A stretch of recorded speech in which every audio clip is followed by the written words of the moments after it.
नमस्कार। आज हम एक सफर पर चल रहे हैं। एक ऐसा सफर जो हमें हजारों साल पीछे ले जाएगा।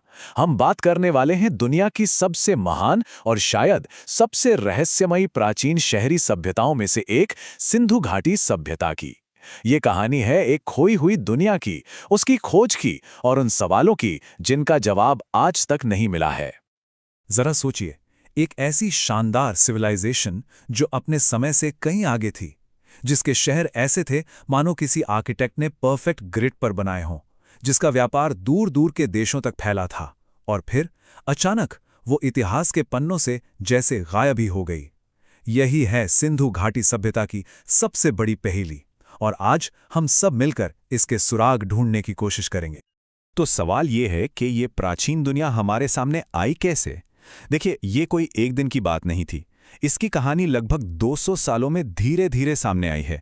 1826 में जब चार्ल्स मेसन ने पहली बार इन खंडरों को देखा, वहां से लेकर 1921 में हड़प्पा की खुदाई शुरू होने तक, और फिर 1990 में धोलावीरा जैसे बड़े शहर की खोज तक, आर्कियोलॉजिस्ट ने मानो एक पजल के टुकड़ों को जोड़कर इस भूली बिसरी सभ्यता की पूरी तस्वीर तैयार की है। और इस पूरी सभ्यता के दिल में एक बहुत बड़ा राज छिपा है, और वो है उनकी भाषा। उनकी ये जो लिखावट है, जो हमें मोहरों और बर्तनों पर मिलती है, वो भारतीय उपमहाद्वीप की सबसे पुरानी लिपि है। और कमाल की बात यह है कि आज तक कोई भी इसे पूरी तरह से समझ नहीं पाया है। ये निशान अपने अंदर उनकी जिंदगी, उनके विश्वासों और हाँ, उनके गायब होने की अनकही कहानी समेटे हुए हैं। तो हम इनके बारे में जानते क्या हैं? ज्यादातर सुराग हमें इनकी ईंटों, इनकी सड़कों और इनके शहरों की बनावट में ही मिलते हैं। तो चलिए सीधे चलते हैं इनके शहरों में और देखते हैं कि वो हमें इनकी जिंदगी के बारे में क्या बताते हैं। हड़प्पा के शहर मतलब क्या कमाल के ऑर्गेनाइज थे। शहर को साफ तौर पर दो हिस्सों में बांटा गया था। एक था ऊंचा हिस्सा, जिसे हम गढ़ या सिटीडेल कहते हैं। यहाँ पर पब्लिक बिल्डिंग्स होती थीं, जैसे कि मशहूर विशाल स्नानागार और बड़े बड़े अन्न भंडार। और फिर था निचला शहर, जहाँ आम लोग रहते थे, और वो भी एकदम सीधी सटीक ग्रिड पैटर्न पर बने घरों में। ये उनकी शानदार अर्बन प्लानिंग का जीता जागता सबूत है। और इनकी इंजीनियरिंग का असली कमाल तो इनकी ईंटों में दिखता है। देखिए, उस जमाने की जो दूसरी बड़ी सभ्यताएं थीं, जैसे मिस्र और मेसोपोटामिया, वो ज्यादातर कच्ची ईंटों का इस्तेमाल करती थीं, जिन्हें बस धूप में सुखाया जाता था। लेकिन हड़प्पा के लोगों ने बड़े पैमाने पर पकी हुई ईंटों का इस्तेमाल किया। ये ईंटें न सिर्फ ज्यादा मजबूत थीं, बल्कि वाटरप्रूफ भी थीं, और शायद इसीलिए हजारों साल बाद भी उनके शहर के अवशेष हमें मिलते हैं। और इससे भी ज्यादा हैरान करने वाली बात है उनका स्टैंडर्डाइजेशन। आप यकीन नहीं करेंगे, उनकी सभी ईंटें, चाहे वो किसी भी शहर में मिली हों, उनकी मोटाई, चौड़ाई और लंबाई का अनुपात हमेशा एक ही था, 1:2:4। जरा सोचिए, हजारों वर्ग किलोमीटर में फैले इतने बड़े इलाके में एक ही साइज की ईंटें मिलना, ये किस लेवल के कंट्रोल और कोऑर्डिनेशन की तरफ इशारा करता है। और ये जो मानकीकरण था ना, वो सिर्फ ईंटों तक ही नहीं रुका। उन्होंने वजन और माप के लिए भी एक बहुत ही सटीक सिस्टम बनाया था, जो 16 की यूनिट्स पर आधारित था। उनके जो बाट मिले हैं, वो चर्ट नाम के पत्थर से बने हैं, और अक्सर एकदम परफेक्ट क्यूब्स की शक्ल में हैं। और यहाँ एक बहुत दिलचस्प कनेक्शन है। 16 पर आधारित ये प्राचीन सिस्टम, इसकी गूंज हमें भारत के हाल के इतिहास तक सुनाई देती है, जहाँ 16 आने मिलकर 1 रुपया बनता था। ये दिखाता है कि सिंधु घाटी के लोगों की विरासत कितनी गहरी और स्थायी थी। तो इस जबरदस्त स्टैंडर्डाइजेशन ने सिर्फ अच्छी इमारतें बनाने में ही मदद नहीं की, बल्कि ये एक बहुत बड़ी और सफल अर्थव्यवस्था की रीढ़ भी बना। मतलब वो सिर्फ महान बिल्डर्स ही नहीं थे, बल्कि कमाल के कारीगर और बहुत दूर दूर तक व्यापार करने वाले ट्रेडर्स भी थे। अच्छा, हमें कैसे पता कि वो इतना व्यापार करते थे? इसका एक बड़ा सबूत हमें मेसोपोटामिया, यानी आज के इराक के प्राचीन लेखों से मिलता है। उनमें मेलुहा नाम की एक जमीन का जिक्र है, जिसे नाविकों की भूमि कहा गया है। ज्यादातर इतिहासकार अब ये मानते हैं कि ये मेलुहा कोई और नहीं, बल्कि सिंधु घाटी का ही इलाका था। और जरा देखिए कि वो क्या क्या कीमती चीजें बाहर से मंगवाते थे।